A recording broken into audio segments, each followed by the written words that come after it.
Nama saya Novi, Bang. Biasa saya 31 tahun. Baik Ibu, jadi tujuan saya di sini adalah untuk melakukan konseling tentang KB atau keluarga berencana ya. Memerlukan waktu mungkin sekitar 5 sampai 10 menit. Apakah Ibu bersedia? Sedia, Bang. Baik sebelumnya Ibu, apakah Ibu sudah mempunyai anak? Sudah, Bang. Kira-kira anaknya sudah berapa? 2, Anak yang terakhir itu usia berapa tahun? 4 tahun, Bang. Apa sekarang Ibu sedang menyusui? Tidak, Bang. Apa ada rencana ingin menambah kehamilan? Tidak, Kira-kira berapa lama Ibu mau menunda kehamilan? 5 tahun. 5 tahun. Sebelumnya apa Ibu pernah menggunakan KB?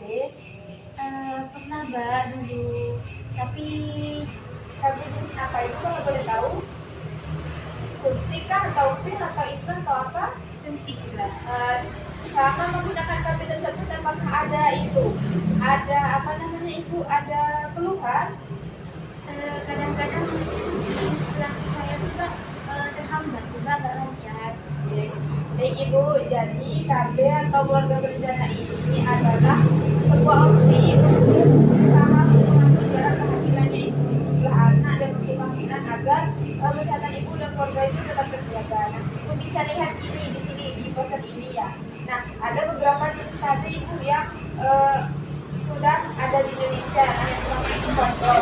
Nah, ini tuh lebih mudah digunakan, terus juga melindungi dari infeksi menular seksual, terus juga tidak mempengaruhi hormon. Hanya saja KB kondom ini memiliki kekurangan Ibu. Nah, itu bisa dilihat di sini, yaitu harus digunakan setiap berhubungan. Terus juga resiko gagal itu lebih tinggi dibandingkan metode lain. Nah, yang kedua yaitu ada pil KB. Kelebihannya itu mudah digunakan. Terus juga kesuburan cepat kembali.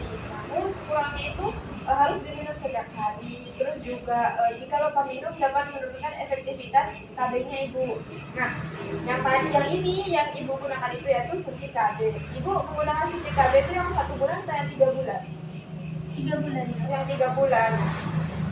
Nah, kalau yang suntik 1 bulan itu Ibu mengandung estrogen dan progesteron. Nah, kalau suntik 3 bulan yang Ibu pakai ini hanya mengandung progesteron, di mana kelebihannya itu praktis, terus juga tidak perlu minum obat setiap hari. Namun ini memiliki kekurangan, contohnya berat badan dapat meningkat, terus seperti yang Ibu katakan tadi, menstruasi Ibu itu dapat terganggu jika menggunakan KB suntik ini. Nah, yang keempat itu ada implan. Kelebihannya itu ini efektif banget buat yang mau menunda kehamilan hingga 3 sampai 5 tahun. Terus juga tidak perlu mengingat jadwal harian Ibu, terus juga sangat efektif. Nah, kekurangannya itu memerlukan tindakan pemasangan, terus juga menstruasi juga dapat menjadi tidak teratur, sama seperti halnya suntik KB. Yang terakhir itu ada IUD atau spiral. Kelebihannya itu efektif banget ini untuk yang mau menunda kehamilan dari 5 sampai 10 tahun. Terus juga tidak perlu mengingat jadwal. Terus habis itu sebulan lebih cepat kembali saat IUD ini sudah dilepas. Namun ada memiliki kekurangan juga. Ibu bisa melihat di sini ya, di poster ini, yaitu memerlukan pemasangan oleh tenaga kesehatan, contohnya perawat, dokter obstetrik, seperti itu. Terus juga sebagian wanita itu mengalami nyeri, bahkan juga perdarahan lebih banyak pada awal penggunaan. Nah, berdasarkan kondisi Ibu tadi yang ingin menunda kehamilan sekitar 5 tahun, nah IUD atau implan ini bisa menjadi metode pilihan KB untuk Ibu karena efektivitasnya itu tinggi dan tidak memerlukan penggunaan setiap hari. Nah, saya jelaskan implan dan IUD ya Bu satu-satu. Nah, Ibu bisa dilihat di sini. Nah, ini contoh gambar implannya ya. Nah, implan itu merupakan alat kontrasepsi berbentuk batang kecil. Itu biasanya dipasang di kulit lengan atas atau juga di daerah yang memang dokter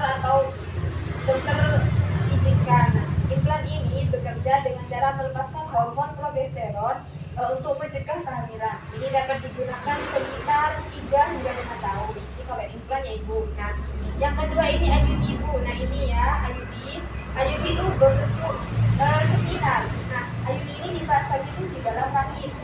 Metode ini itu sangat efektif dan bisa digunakan dalam jangka waktu yang cukup lama, yaitu hingga 10 tahun tergantung jenisnya.